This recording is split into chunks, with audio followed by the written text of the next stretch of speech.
Good evening అందరికీ. ఇప్పుడు మనం మళ్ళీ ఈరోజు కలుసుకున్నాము ఈ విధంగా. హరే కృష్ణ. ఓం నమో భగవతే వాసుదేవాయ. ఓం నమో భగవతే వాసుదేవాయ. ఓం నమో భగవతే వాసుదేవాయ. సరే, ఇప్పుడు మనం ఎక్రోనిమ్ చెప్పుకుంటాం కదా. ఈరోజు ఎక్రోనిమ్ ఏంటంటే విఐఎస్సి వైస్. డబ్ల్యూ అంటే వివేకవంతమైన ప్రశ్నలు, ఐ అంటే జ్ఞానం నుంచి వచ్చే విశేషాలు, ఎస్ అంటే ఆత్మ మరియు పరమాత్మ, ఈ అంటే ఆనందించేవాడు. వీళ్ళందరి గురించి మనం ఇప్పుడు చెప్పుకోబోతున్నాం. అంటే అర్జునుడు ఏమడిగే తెలుసా అండి? వివేకవంతమైన క్వశ్చన్. ప్రకృతి అంటే ఏంటి, పరమాత్మ అంటే ఏంటి, అదేంటో తెలుసా? ప్రకృతి అంటే వెదరు, పరమాత్మ అంటే మనం మనిషి అని ఈజీగా చెప్పచ్చు. కానీ చాలా మనకు తెలుసండి, చాలామందికి అర్థం కాదు కదండి వీడియో చూస్తున్న వాళ్ళకి. సో మనం క్లియర్గా ఇప్పుడు చెప్పుకుందాం. 2 minutes అండి.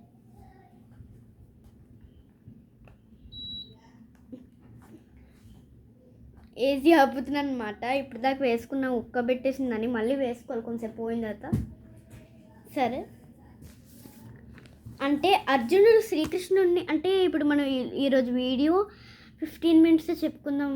వీలైతే 15 minutes చెప్పుకుందామండి. ఎందుకంటే ఇప్పుడు మేము బయటకు ఒకటి వెళ్ళాలి, త్వరగా ఫినిష్ చేసుకోవాలన్నమాట. సరే, ప్రకృతి అంటే ఏంటి, ఇంకా చైతన్యం, ప్రకృతి పురుషుడు చైతన్యం అంటే ఏమిటి అని అడిగాడు. ప్రకృతి అంటే ఏంటో తెలుసా? ఒకరోజు విష్ణువు ప్రకృతిని పరమాత్మని రెండు ఒకే అంశండి, కానీ ఆయన డివైడ్ చేసిస్తాడు. రెండు ఒకే ఆత్మలు అప్పట్లో కలిసి ఉండేవి, కానీ కొన్ని రోజులు పోయిన తర్వాత, మనం పుట్టిన తర్వాత ఇది ప్రకృతి సపరేట్ అయిపోయింది, ఇది ఆత్మ, ఇది కూడా సపరేట్ అయిపోయింది. ఇప్పుడు మనం దేంట్లో నివసిస్తున్నాం తెలుసా అండి? ఈ ఆత్మలో మనుషులు, పశువులు అందరూ ఈ ఆత్మలో నివసిస్తున్నాం. ప్రకృతి అంటే వెదర్. ఇప్పుడు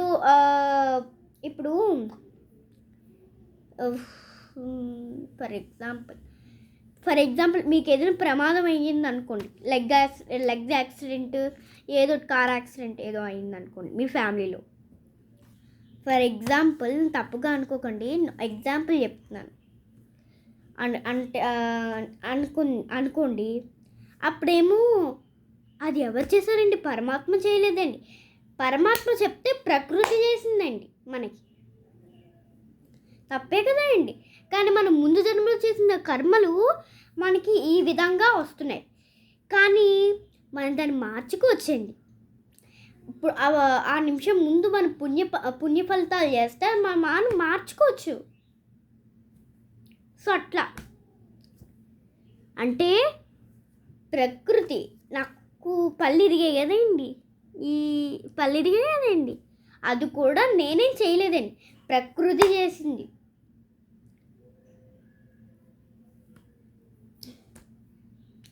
నేను లాస్ట్ జన్మలో ఏదో చేసుంటాను, అందుకే ప్రకృతి నాకు ఇచ్చేసింది.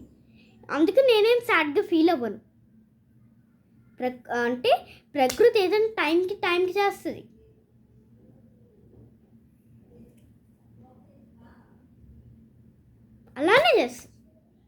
అలానే సో ఇప్పుడు ప్రకృతి వేరు, పురుషుడు వేరు, పరమాత్మ పురుషుడు వేరు. చైతన్యం అంటే ఏంటో తెలుసా అండి? మనకు వచ్చే వైభోగం, ఆనందం చైతన్యం అంటారు. ఆ వైభోగం చైతన్యం అంటే అది ఉత్తిగా రాదండి, సుఖంగా ఉన్నప్పుడు వస్తుంది చైతన్యము. అంటే రే చూసావా వీడి మొహంలో ఎంత చైతన్యం ఉందో, తేజస్సు ఫర్ ఎగ్జాంపుల్ మీకు ఈజీగా అర్థం అవ్వాలంటే, తేజస్సు తెలుసా అండి? తేజస్సు అంటే అంటారు కదా, అంటే నీ మొహంలో చాలా వెలుగు వస్తుందిరా, ఈరోజు చాలా బాగా చేసినట్టున్నా, ఎగ్జామ్ బాగా రాసినట్టున్నా, అందుకే నీకు వెలుగు వస్తుంది అంటే మనం పొంగిపోతాం కదండి. ఆ వెలుగు దాన్ని చైతన్యం. ఆ తేజస్సుకి మరొక పేరు చైతన్యం అంటారు. సరే,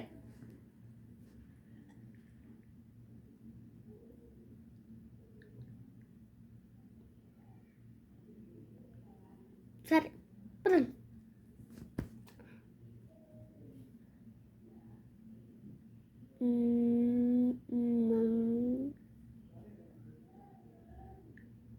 చైతన్యం అంటే ఇప్పుడు అర్థమైంది మనకి. కానీ ఇప్పుడు మనకి చైతన్యం అర్థమైంది, చైతన్యం ఓకే. ఇప్పుడు జ్ఞానం నుంచి వచ్చే విశేషాలు.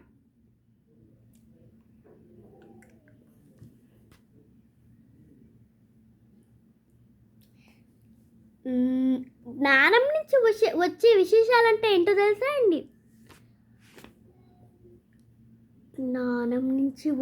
జ్ఞానం అంటే నాలెడ్జ్ నుంచి వచ్చే క్వశ్చన్స్ జనరల్ నాలెడ్జ్. అదే ఆ సెకండ్ వన్ పక్కన పెట్టేద్దాం. ఇప్పుడు ఆత్మ మరియు పరమాత్మ ఇది తెలుసుకుంటే ఎప్పటికీ ఇంక మనం పుట్టాం. ఇదే మన లాస్ట్ జన్మ అయిపోద్ది ఇది కానీ మనం పూర్తిగా తెలిస్తే. ఆత్మ మరియు పరమాత్మ ఈ వీడియోలో ఇదే చాలా ముఖ్యమైనది. ఆత్మ మరియు పరమాత్మ.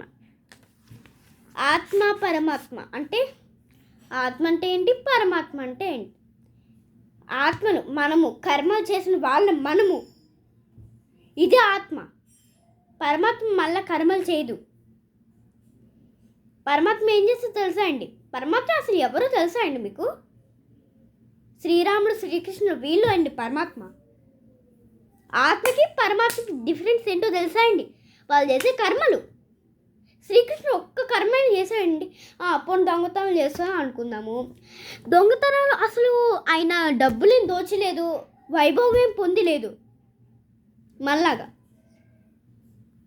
ఆయన ఏమి దోచలేదు. కేవలం ఆయనకు వెన్న ఇష్టం, ఎవ్వరు పెట్టట్లేదనే తను దొంగతనం చేశాడు. అందుకే ముద్దుల వెన్న కృష్ణ అంటారు. అయినా సరే గోపికలేం పట్టించుకోలేదండి. అది ఆత్మ మరియు పరమాత్మకి ఉన్న డిఫరెన్స్. సరే, ఇప్పుడు ఆత్మ మరియు పరమాత్మకి ఉన్న డిఫరెన్స్ పరమాత్మ గురించి అయిపోయింది. ఆత్మ గురించి ఇప్పుడు పూర్తిగా ఎగ్జాంపుల్తో తెలుసుకో. ఆత్మ మన గురించి మనలో చెడ్డ బుద్ధులు చెప్తాను. ఇప్పుడు ఆచారాల గురించి అండి స్టోరీ మొత్తం జరిగింది.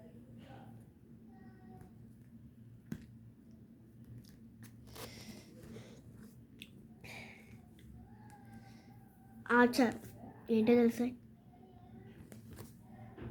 ఇదే ఇలానే చెయ్యాలి. ఏం చేస్తాం? ఒక్క రోజుకి ఆచారాలు ఎందుకు? ఫర్ ఎగ్జాంపుల్ ఒక అమ్మాయి, ఒక రైతు ఉన్నాడండి. ఆ రైతుకు ఆయనకి బాగా ఆత్మగౌరవం. ఇంకా తర్వాత మా పూర్వీకులు అంటే ఆయనకు ఒక కలసం లాంటిది, ఒక బంగారపు కుందు ఉంటుంది. వాళ్ళ పూర్వీకులు తాతల నుంచి వచ్చిందండి. అది ఎప్పటికీ అంటే వాళ్ళు ఇచ్చుకుంటూ వచ్చారు. ఇలా ఇచ్చుకుంటూ వాళ్ళ కుటుంబాల కోసం ఇచ్చుకుంటూ వచ్చారు.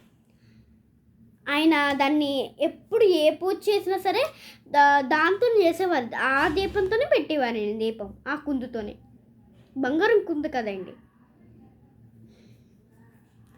ఒక రోజేమో ఒక మనిషి వచ్చి, ఈ బంగారపు కుందు ఇస్తావా, లేకపోతే నీకు రోజు అసలు అన్నమే పెట్టకూడదు. అంటే ఆయన ఒక రైతు, కానీ ఆయనే పండించండి బియ్యం. అప్పట్లో ఆయన రైతు, ఇప్పుడు మానేశాడు, ముసలాడైపోయాడు. బంగారపు కుందు కావాలా, నువ్వు రోజు అసలు నీకు రైస్ కూడా పెట్టను అని అన్నారండి ఒకడు వచ్చి. అంటే ఆయన, బాబాయ్ నాకు రైస్ పెట్టకపోయినా పర్లేదు, నా బంగారు కుందు కావాలా, ఫ్యామిలీ కూడా నువ్వు పెట్టక్కర్లేదు అంటే బంగారు కుందు ఇవ్వకుండా రైస్ అసలు పెన్షన్ కట్ చేస్తారండి ఆయన. ఇప్పుడు ఆయన పోయాడు, వాళ్ళ ఫ్యామిలీ మొత్తాన్ని కూడా తీసుకెళ్ళిపోయాడు. ఎందుకండి అలా ఆచారాలు? దేవుడిని చెప్పలేదండి ఆచారాలు వచ్చి, నాకు ఇలా పాలతో అభిషేకం చేయాలి, ఈ బంగారం కుందులో పెట్టాలి, ఈ వెండి కుందులో పెట్టాలి. ప్రసాదానికి పరవన్నమే పెట్టాలి అలా ఏం చెప్పలే. ఆయన ఏమిచ్చినా సంతృప్తి చెందుతాడు, కానీ అది మన భక్తితో ఇవ్వాలి. ఆచారాలు మనమే పుట్టించాం. ఆచారాలు ఏముంటుంది అలా అని చెప్పి ప్రతి ఆచారం తప్పని కాదండి. కొన్ని పరిస్థితుల్లో మానాల ఆచారాలు. మా పూర్వీకుల నుంచి వచ్చిందంటే గొప్ప, అప్పటి నుంచి దాచుకుంటే సరే. నెక్స్ట్, మరియు మన మానవుల్లో ఉన్న మూర్ఖత్వం ఇంకోటి చెప్తాను. ఎప్పుడు దీపావళి రోజు అందరి ఇల్లు శుభ్రంగా ఉంటాయి. ఎందుకు తెలుసా అండి? లక్ష్మీదేవి వస్తుందని వాళ్ళు భావిస్తారు. అందరూ తెగ ఊర్చి తడిగుడ్లు పెట్టేసి ఉంటారు. పెట్టచ్చు, కానీ మరీ ఇంత పెట్టేస్తారు, మెరిసిపోయేంత పెడతారు. ఆ రోజు ఏంటి లక్ష్మీదేవి వస్తుంది, ప్రతి సాయంత్రం లక్ష్మీదేవి వస్తుంది కదండి. ఆ రోజు ఎందుకు అంత స్పెషల్ మనకి? ప్రతిరోజు ప్రతిదినం లక్ష్మీదేవి మన ఇంట్లో ఉండాలంటే మన వస్తువులు రోజు శుభ్రంగా ఉంచుకోవాలి. అంతేగాని ఆ దీపావళి రోజే ఊరికి తడిగుడ్లు పెట్టేసి ఇల్లు మొత్తం శుభ్రం చేసి ఆ ఫ్యాన్ దులిపేసి ఎందుకు ఇదంతా? అదేదో రోజు పెట్టుకుంటే ఎందుకు మనం ఆ రోజు అంత కష్టపడాలి? అంత బద్ధకం మనకి, అంత బద్ధకిస్తున్నాం మనము. నెక్స్ట్, ఇప్పుడు ఆత్మ మరియు పరమాత్మ గురించి ఇప్పుడే తెలుసుకుని ఉంటారు. నెక్స్ట్, ఆనందించేవాడు.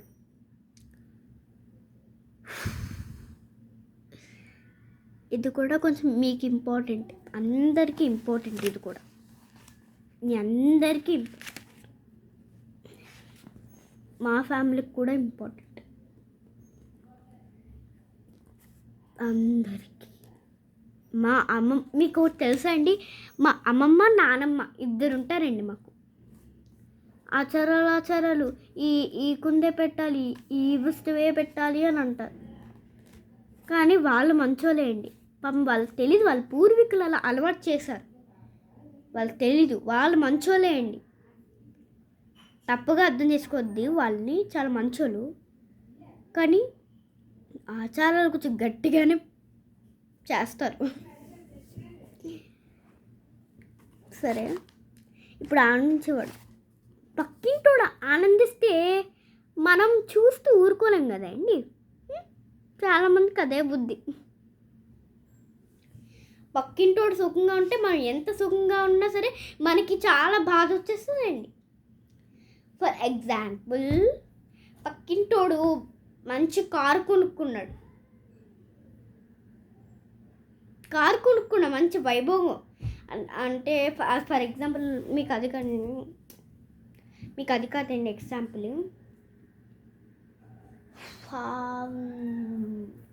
ఇప్పుడు ఎలా చెప్పాలి, ఒక 2 minutes టైం ఇవ్వండి.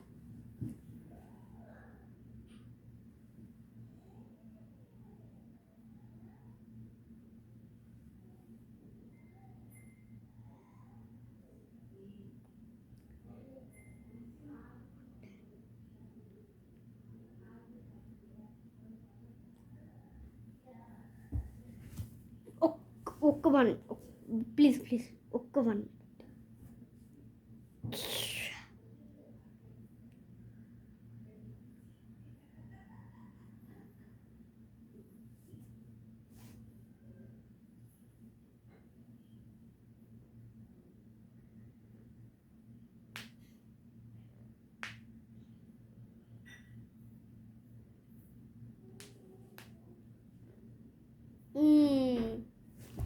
ఫర్ ఎగ్జాంపుల్,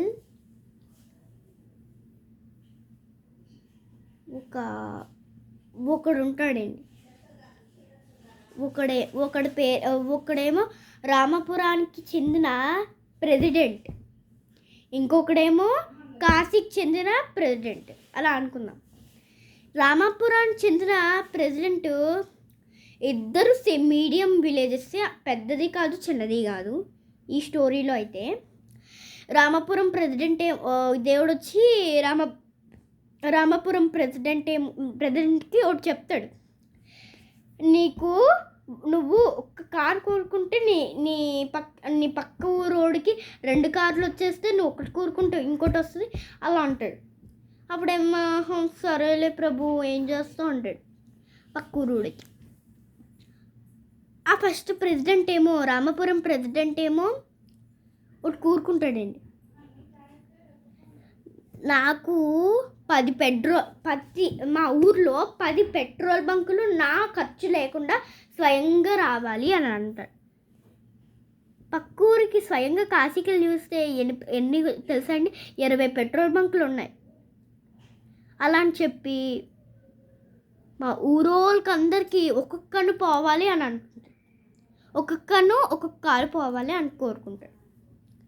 పక్కింటి వాళ్ళకి 2 కళ్ళు 2 కాళ్ళు పోయాయి అందరికీ.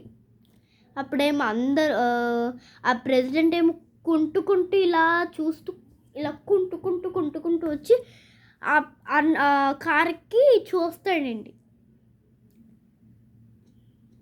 కాశీకి వచ్చేసి అమ్మయ్య ఈడిపోయాడు, అమ్మయ్య ఈడు చచ్చాడు, ఇంకా ఈ జీవితంలో ఈడికి కాలు రావు, నాకు రావులే ఒక్కటే కదా అని అనుకుని హాయిగా ఉన్నాడు. చూసారా ఎంత మూర్ఖులు వీళ్ళు, మిమ్మల్ని కాదులేండి, చాలా మూర్ఖులు. పక్కులు ఆనందిస్తే వీళ్ళు ఎందుకండి అంత?